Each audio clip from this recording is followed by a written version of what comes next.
Hello friends, welcome back to active mind. तो friends, हम यहाँ से कंटिन्यू करते हैं। पिछले वीडियो में हम सारा ही अपना आर्टिकल पढ़ चुके हैं, तो ये हमारा लास्ट है, आर्टिकल नंबर 32। फ्रेंड्स, ऐसे मत समझना कि लास्ट मतलब ये जो हम फंडामेंटल राइट्स पढ़ रहे थे उसका ये लास्ट आर्टिकल है। Article 32, right to constitutional remedies, यानी संवैधानिक उपचार का अधिकार। Friends, according to B.R. Ambedkar, article 32 is heart and soul of constitution. यानी जो हमारे भीमराव अंबेडकर थे, इन्होंने आर्टिकल नंबर 32 को बोला कि ये हमारे संविधान का हार्ट एंड सोल है, यानी दिल और आत्मा है। तो आप ये ध्यान रखना, जब भी आपसे पूछे कि भीमराव अंबेडकर ने किसको हार्ट एंड सोल बोला है, किसको मतलब दिल और आत्मा बोला है संविधान का, तो आप बोलना कि आर्टिकल नंबर 32। ठीक है, इसको आप ध्यान रखना, ये बहुत पूछा जाता है, हर एक एग्जाम में पूछा जाता है। यह मौलिक अधिकार को रियल बनाता है। सॉरी फ्रेंड, आर्टिकल नंबर 32 है, ये हमारे जो मौलिक अधिकार है उसको रियल बनाता है। अब इसका क्या मतलब, अभी हम आपको समझा रहे हैं। जो कभी भी अगर हमारे फंडामेंटल राइट्स का वायोलेशन होगा, यानी उसका उल्लंघन होगा, तो इस मामले में हम डायरेक्ट सुप्रीम कोर्ट जा सकते हैं। यानी यही है कि इसको रियल बनाता है कि मतलब जो भी हमारा अधिकार है उसका कभी भी उल्लंघन नहीं हो सकता है। अगर होता भी है तो हम डायरेक्ट सुप्रीम कोर्ट जा सकते हैं।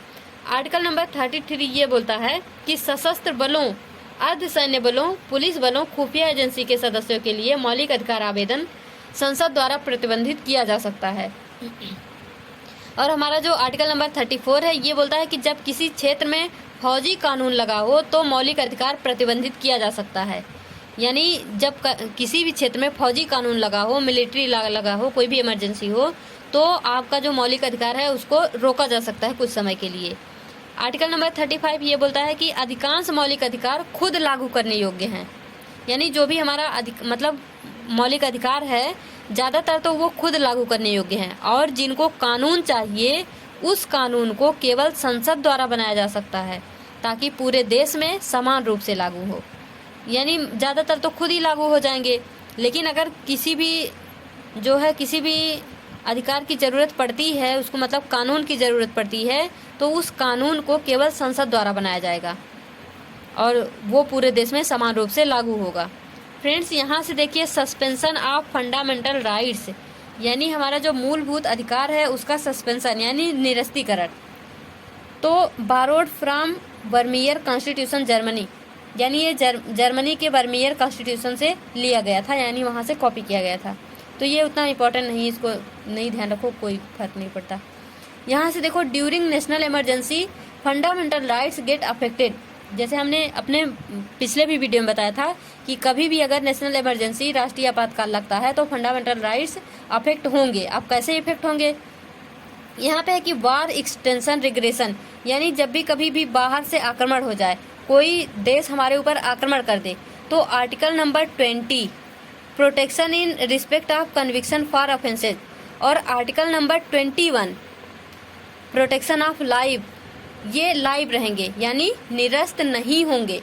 बाकी सभी जितने भी फंडामेंटल राइट्स हम पीछे पढ़े हैं वो सारे के सारे निरस्त हो जाएंगे। यानी आप ये ध्यान रखना कि जो भी सस्पेंशन ऑफ फंडामेंटल राइट्स है, कभी भी अगर बाहर से हमारे देश पे आक्रमण होता है तो आर्टिकल नंबर 20 और 21 ये कभी भी निरस्त नहीं होंगे, और जितने भी अधिकार हैं वो सब ऑटोमेटिक सस्पेंड हो जाएंगे। और यहाँ पे ये बोल रहा है कि आर्म्ड रिबेलियन, यानी देश विद्रोह, यानी जब कभी भी हमारे ही देश के अंदर मतलब झगड़ा हो जाए, लड़ाई या युद्ध हो जाए, अपने ही देश के अंदर देश विद्रोह हो जाए, तो वहाँ पे आर्टिकल नंबर 19, 20, 21 ये तीनों के तीनों निरस्त नहीं होंगे, और बाकी के बच्चे जितने भी रेस्ट, यानी बाकी के बच्चे जो भी मौलिक अधिकार हैं वो सब सस्पेंड हो जाएंगे, यानी निरस्त हो जाएंगे। तो ध्यान रखना, जब भी बाहर से आक्रमण होगा आर्टिकल नंबर 20, 21 जो है ये निरस्त नहीं होंगे, और जब भी अपने ही देश में विद्रोह होगा तो आर्टिकल नंबर 19, 20, 21 ये तीनों निरस्त नहीं होंगे। इसको ध्यान रखना, ये बहुत पूछा जाता है। यहाँ से देखिए, आर्टिकल नंबर 20, 21 नेवर सस्पेंड, यही हम पढ़े ना अभी कि 20 और 21 कभी भी सस्पेंड नहीं होता है। लेकिन article number 19 automatically suspend bye article 358। जैसे हम यहाँ तो मतलब आर्टिकल नंबर 19 भी निरस्त हो जाएगा, और जब ये निरस्त होगा तो यहाँ कौन सा अधिकार लगेगा, कौन सा मतलब आर्टिकल लगेगा 358, और rest article suspended by president order by article 359। यानी जैसे हम यहाँ पे पढ़े ना कि ये दोनों को छोड़ के सभी अधिकार निरस्त हो जाएंगे, तो किसके तहत निरस्त होंगे? 359 के तहत, आर्टिकल 359 के तहत वो निरस्त होंगे। और हमारा आर्टिकल नंबर 19 जो है ये 358 के तहत। इसको ध्यान रखना कि कौन सा आर्टिकल किसके तहत निरस्त होता है। तो 19 जो है 358 के तहत, और जो बाकी के जो भी फंडामेंटल राइट्स है वो 359 के तहत। तो फ्रेंड्स यहाँ पे हमारा समाप्त होता है फंडामेंटल राइट्स। नेक्स्ट वीडियो में हम आगे अपना जो है संविधान कंटिन्यू करेंगे। तब तक के लिए all the best, be happy, be positive.